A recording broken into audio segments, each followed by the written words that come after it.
Depuis sa nomination en 1987 jusqu'à l'aube de la crise financière en 2007, le crédit total en cours aux États-Unis, en pourcentage du produit national brut, est passé d'environ 100 à 230 plus que le maximum atteint juste avant la crise de 1929.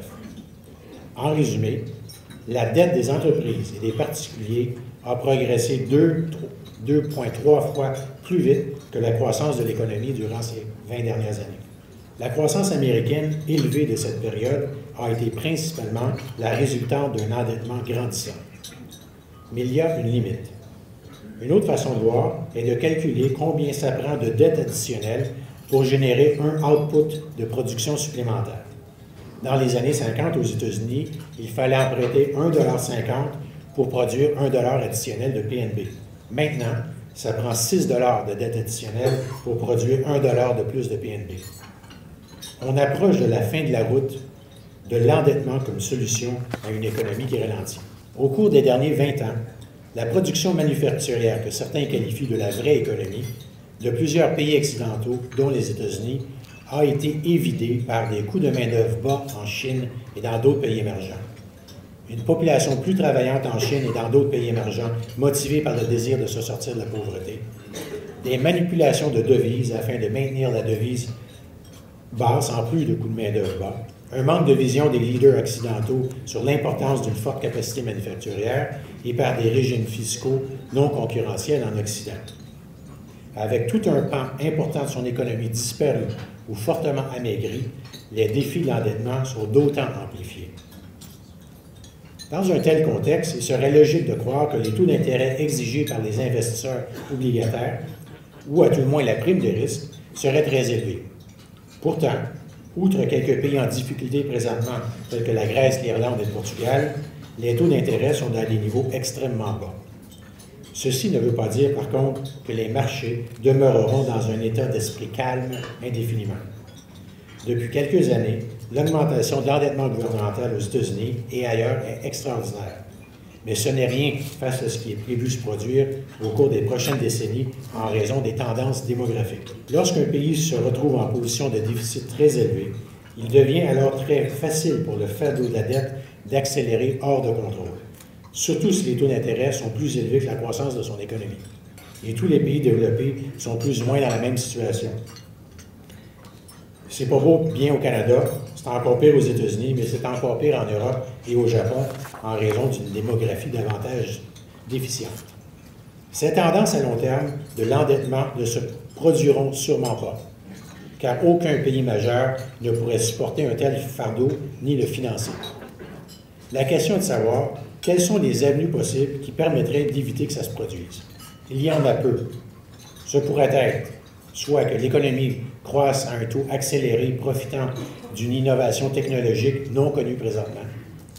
Deuxièmement, que les gouvernements acceptent d'ouvrir massivement les portes à une immigration jeune afin de rehausser le ratio travailleurs-retraités. Les implications sociales et politiques de ceci rendent ce scénario peu probable. Ou bien, troisièmement, que les politiciens réagissent aux tendances à long terme et effectuent les coupures requises au programme. En théorie, il est assez facile de solutionner le problème des pensions en haussant l'âge de la retraite. Réduire le taux de progression des soins de santé sera plus compliqué à obtenir. Il se peut que les politiciens trouvent le courage de faire ce qu'il faut, mais si on se fie à l'expérience récente, je ne gagerai pas beaucoup sur cela non plus. Et enfin, quatrièmement, il existe une dernière possibilité, la plus probable à mon avis, soit que les marchés financiers perdent patience et forcent le changement. Autrement dit, une autre crise financière forcerait les politiciens à agir avec dureté. On a assez d'exemples de ceci depuis un an pour nous convaincre de la pertinence de cette possible avenue. Les finances gouvernementales opèrent comme une gigantesque chaîne de Ponzi, à la Madoff.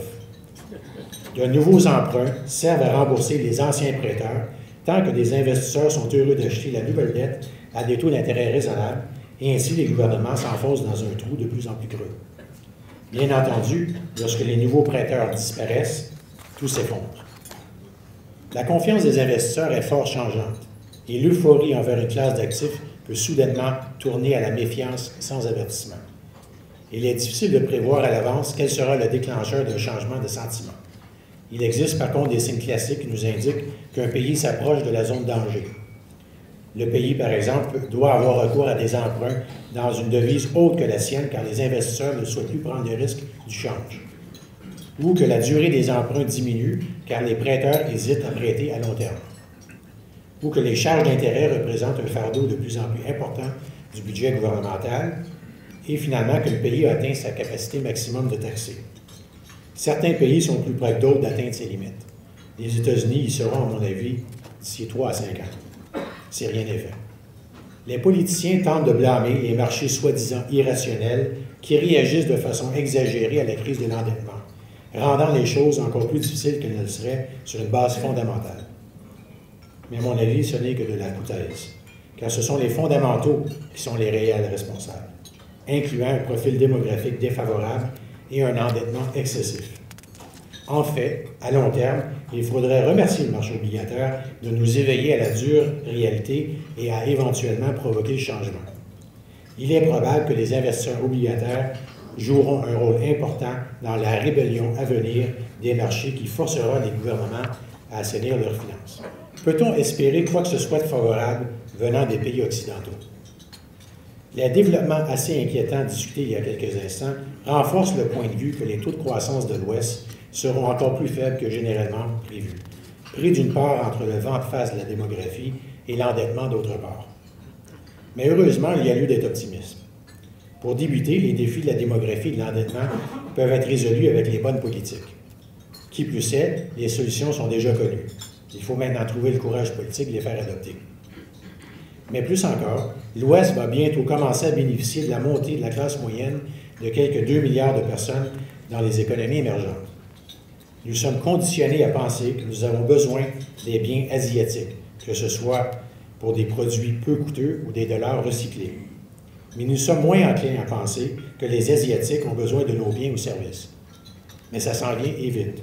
Le tourisme, par exemple, pourrait être la principale industrie du prochain siècle, avec les soins de santé. Et avec leurs revenus et leurs devises en hausse, les citoyens d'Asie et du Moyen-Orient vont propulser le tourisme en Occident, de la même façon qu'ils commencent à le faire avec les produits de luxe et les marques occidentales. La performance exceptionnelle des économies des pays émergents, un groupe de pays à revenus moyens qui se sont intégrés rapidement aux marchés globaux depuis le milieu des années 80, constitue le fait marquant de la croissance de la dernière décennie. Après avoir virevolté de crise en crise au cours des années 80 et 90, ces marchés se sont établis solidement au cours des années 2000, démontrant des croissances remarquables tout en gardant sous contrôle inflation et autres dangers potentiels. Le taux de croissance des pays émergents sera sûrement appelé à baisser au cours des prochaines années, mais leur impact sur l'économie mondiale ira en grandissant. Si l'on combine une classe moyenne qui s'agrandit à coût de 100 millions de personnes par année, une hausse des revenus per capita de celle-ci qui devrait avoisiner 10 par année pour 10 ans, une baisse du taux d'épargne à la faveur d'une consommation en progression et un accès facilité au crédit, il n'en faut pas plus pour imaginer l'impact majeur sur la demande de tous ces éléments combinés. Puisque la devise de ces pays devrait s'apprécier dans le temps, avec le dynamisme de leur économie, ceci rendra encore plus forte la demande de biens et services produits en Occident, pas seulement en Asie. La mondialisation est assez facile à comprendre. Grosso modo, la mondialisation fait en sorte que dans le temps, ce qui se passe dans une ville se passe aussi entre tous les pays du monde.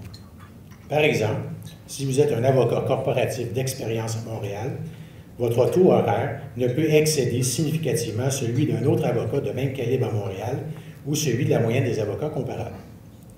Lorsque la mondialisation a pris racine, elle s'est principalement passée entre des pays dont les données économiques fondamentales étaient similaires.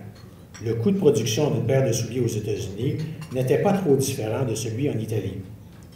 Donc, la mondialisation des échanges entre les États-Unis, l'Europe, le Japon et le Canada, dans un contexte de taux de change flottant, ne crée pas d'ajustement majeur, car tous ces pays fonctionnent, grosso modo, avec des paramètres économiques similaires. Mais lorsque 40 de la population mondiale, qui ne faisait pas partie des échanges et dont la réalité économique est totalement différente, intègre soudainement le flot des échanges de la mondialisation, le choc est majeur. C'est ce qui se produit depuis 10 ou 15 ans. Maintenant, On a un ouvrier au Vietnam qui gagne 15 sous l'heure, qui peut fabriquer le même soulier que celui fait par l'Américain qui reçoit 25 $ l'heure. La logique s'ensuit. Le Vietnam fait de plus en plus de souliers et les États-Unis de moins en moins. Le Vietnam engage et les salaires augmentent, et les États-Unis licencient et les salaires diminuent. Après 15 ou 30 ans, les conditions d'emploi en viennent à se ressembler, comme à Montréal entre les avocats corporatifs.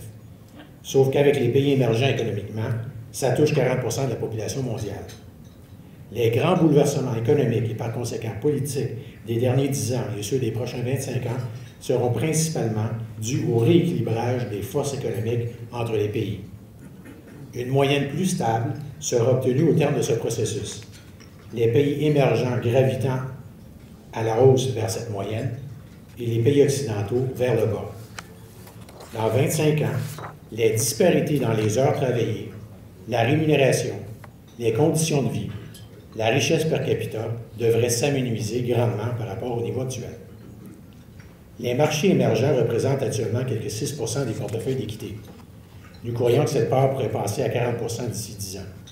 Nous y croyons tellement que depuis 2004, la portion de nos portefeuilles d'actions investis dans les marchés émergents s'élève en moyenne à 35-40 %. Ces placements ont produit des performances de 15 à 20 % par année depuis 5 ans, versus des rendements négatifs aux États-Unis, en Europe et au Japon. Conclusion. Il n'est pas facile de faire des prévisions ces temps-ci. C'est un peu comme prédire si l'une des assiettes qui tourne en rond au bout d'une tige va finir par tomber. Les banques centrales du monde manquant de bras pour les garder tout en équilibre. J'ai toujours eu comme gestionnaire de portefeuille un petit penché contrarian, c'est-à-dire de tendre à favoriser des décisions de placement qui sont contraires à l'opinion de la majorité des investisseurs ou gestionnaires. Ça dort un peu moins bien, mais ça rapporte lorsqu'on a raison. En début d'année, la presse sondait une douzaine de gourous gestionnaires ou analystes. Tous étaient fort optimistes sur les vues sur les marchés boursiers pour 2011, avec des rendements prévus de 12 à 14 % sans exception. Mon petit côté contrarian me fait pencher pour un peu plus de prudence. À l'opposé, le dictionnaire en ligne Merriam-Webster nous dit qu'en 2010, le mot que tous ses utilisateurs ont recherché le plus est le mot austérité. C'est à se demander si ça ne constitue pas le signal contrarian le plus optimiste qui soit. Christopher Wallen, dans son excellent livre intitulé How Money and Debt Built the American Dream, publié il y a quelques semaines, nous dit que The Great Unspoken Secret in American Life is the refusal to maintain anything like fiscal balance in national government. The refusal of successive governments in Washington to ask taxpayers to truly pay their way is a key thread in the modern part of the story of the American dream. As with the gold rush, modern-day America want and feel entitled to a certain living standard. But in the 20th century, we have shown a growing unwillingness to pay for it. Je m'attends à ce que lorsque les pays occidentaux auront commencé à mettre en place les mesures requises pour remettre de façon durable leur économie sur les rails, et que les marchés émergents commenceront à produire non plus seulement des pourcentages de croissance, mais de la croissance majeure en dollars à cause de leur taille grandissante, alors à ce moment, les marchés boursiers embarqueront sur une décennie de performance exceptionnelle, après un probable 15 ans de grande latence. Je disais lors de ma conférence de janvier 2009, en pleine crise financière, la période actuelle, qui durera quelques années, représente l'ajustement entre les excès financiers des derniers quelques 10 ans et un système financier qui devrait être plus solide et moins volatile pour plusieurs années.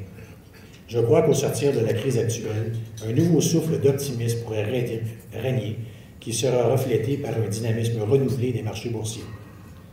Comme vous pouvez le constater, je n'ai pas changé d'idée. Malheureusement, je ne suis pas optimiste à voir les politiciens agir avant que ne s'effrite la patience des marchés, ce qui pourrait produire quelques coups de semonce au cours des prochaines années.